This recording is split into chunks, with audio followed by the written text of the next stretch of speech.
राज्य बीजेपीमध्ये BY विजयेंद्र प्रदेशाध्यक्ष झाल्यानंतर येडियुरप्पा कुटुंबाच्या विरोधात टीका सुरू आहे। विजयपूर बीजेपी आमदार बसनगौडा पाटील यत्नाळ यांच्या नेतृत्वाखाली बेळगाव येथे असंतुष्ट नेत्यांची बैठक झाली। मुडा साईट घोटाळ्यामध्ये मुख्यमंत्री सिद्धरामय्या यांचा मुख्य रोल असल्याचा आरोप करून बीजेपीने म्हैसूर पदयात्रेच्या समारोप सभेची समाप्ती झाल्यानंतर उत्तर कर्नाटकमधील येडियुरप्पा विरोधी गटाने बेळगावातील खासगी हॉटेलमध्ये गुप्त बैठक घेतली।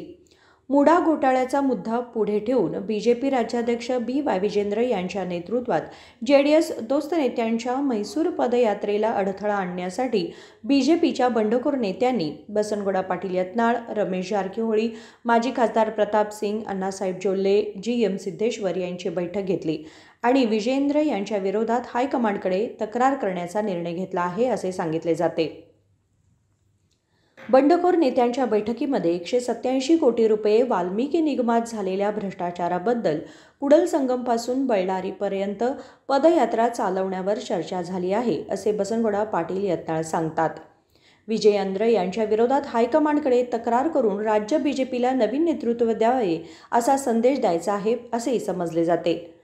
माजी मुख्यमंत्री BS येडियुरप्पा यांच्या गटामध्ये आता त्यांच्यावर उलटले असून बीजेपी राज्याध्यक्ष BY विजयेंद्र यांना खाली उतरवून मुडा घोटाळ्यात समेट राजकारण करत आहेत।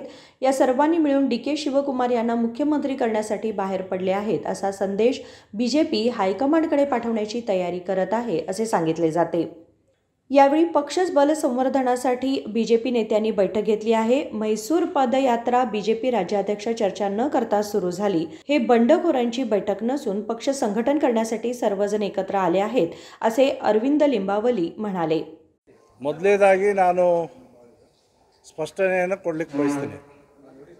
ಕೆಲವು ಮಾಧ್ಯಮಗಳಲ್ಲಿ ಇದು ಭಿನ್ನಮತೀಯ ಚಟುವಟಿಕೆ, ಅತೃಪ್ತರ ಸಭೆ ಇದೆಲ್ಲ ಬರ್ತಾ ಇದೆ ಅಂತೆ। ಇದು ಅತೃಪ್ತರ ಸಭೆ ಆಗಲಿ ಭಿನ್ನಮತೀಯ ಸಭೆ ಆಗಲಿ ಅಲ್ಲ। ಎರಡನೇ ಸಂಗತಿ, ಬಿಜೆಪಿಯ ಬಲವರ್ಧನೆ ದೃಷ್ಟಿಯಿಂದ ವಿಧಾನಸಭೆ ಚುನಾವಣೆ, ತದನಂತರ ನಡೆದಿರುವಂಥ ಲೋಕಸಭೆ ಚುನಾವಣೆ, ವಿಧಾನಸಭೆ ಚುನಾವಣೆಯಲ್ಲಿ ನಾವು ಹೀನಾಯವಾಗಿ ಸೋತಿದ್ದೇವೆ। ಲೋಕಸಭೆ ಚುನಾವಣೆಯಲ್ಲಿ ಸ್ವಲ್ಪ ನಮ್ಮ ಸ್ಥಿತಿ ನಿರೀಕ್ಷೆ ಮೀರುವಷ್ಟು ಆಗದೇ ಇದ್ದರೂ ಕೂಡ ಸ್ಥಿತಿ ಸ್ವಲ್ಪ ಸುಧಾರಣೆ ಆಗಿದೆ। ಭಾರತೀಯ ಜನತಾ ಪಕ್ಷವನ್ನು ಇನ್ನೂ ಹೆಚ್ಚು ಗಟ್ಟಿಗೊಳಿಸುವ ದೃಷ್ಟಿಯಿಂದ ಸದೃಢ ಮಾಡಬೇಕಾಗಿರುವಂಥ ಹಿನ್ನೆಲೆಯಲ್ಲಿ ಪಕ್ಷದಲ್ಲಿರ್ತಕ್ಕಂಥ ದೋಷಗಳನ್ನು ಸರಿಪಡಿಸಿಕೊಂಡು ಪಕ್ಷವನ್ನು ಬಲಪಡಿಸುವ ಸಲುವಾಗಿ ಈ ಸಭೆಯಲ್ಲಿ ಚರ್ಚೆ ನಡೀತಾ ಇದೆ। ಮತ್ತು ಮುಖ್ಯವಾಗಿ ವಾಲ್ಮೀಕಿ ನಿಗಮದ ಹಣದ ದುರುಪಯೋಗದ ಬಗ್ಗೆ ಮತ್ತು SCP TSP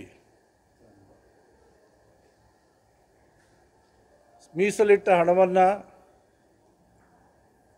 ತಮ್ಮ ಗ್ಯಾರಂಟಿಗಳಿಗೆ ಬಳಸಿರೋದ್ರ ಬಗ್ಗೆ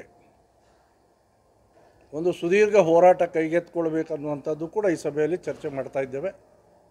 ಈ ಎಲ್ಲ ಸಂಗತಿಗಳನ್ನು ಹೈಕಮಾಂಡ್ಗೆ, ರಾಷ್ಟ್ರೀಯ ನಾಯಕತ್ವಕ್ಕೆ ತಿಳಿಸಬೇಕು ಮತ್ತು ಬರೋ ದಿನಗಳಲ್ಲಿ ಮೂಡಾ ಹಗರಣದ ಪಾದಯಾತ್ರೆ ರೀತಿಯೇ ಇನ್ನೂ ಹೆಚ್ಚು ಪ್ರಭಾವಿಯಾಗಿ ಕೂಡಲ ಸಂಗಮದಿಂದ ಬಳ್ಳಾರಿವರೆಗೆ ಪಾದಯಾತ್ರೆ ಬಗ್ಗೆನೂ ಚರ್ಚೆ ಮಾಡ್ತಾ ಇದ್ದೀವಿ। ಅಂತಿಮ ಸಲಹೆಗಳನ್ನು ಇನ್ನು ಸಂಜೆ ಅಷ್ಟೊತ್ತಿಗೆ ಸಿದ್ಧ ಆಗಬಹುದು। ಈ ಎಲ್ಲ ಚರ್ಚೆಗಳ ಹಿನ್ನೆಲೆಯಲ್ಲಿ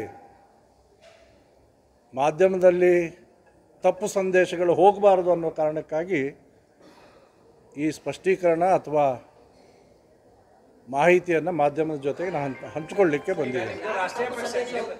एकूणच राज्यामध्ये येडियुरप्पा कुटुंब काँग्रेसच्या लोकांसोबत समेट राजकारण करत आहे असे आरोप बसनगौडा पाटील यत्नाळ यांच्या गटाने केला आहे। तरीही पक्षाच्या हायकमांडने यत्नाळ आणि पक्षविरोधी चळवळी करणाऱ्यांविरुद्ध कारवाई न केल्यामुळे विविध शंका उपस्थित होत आहेत. कॅमेरामन विनोद कोलकार समवेत राजशेखर हिरेमठ, KMM मराठी, बेळगाव.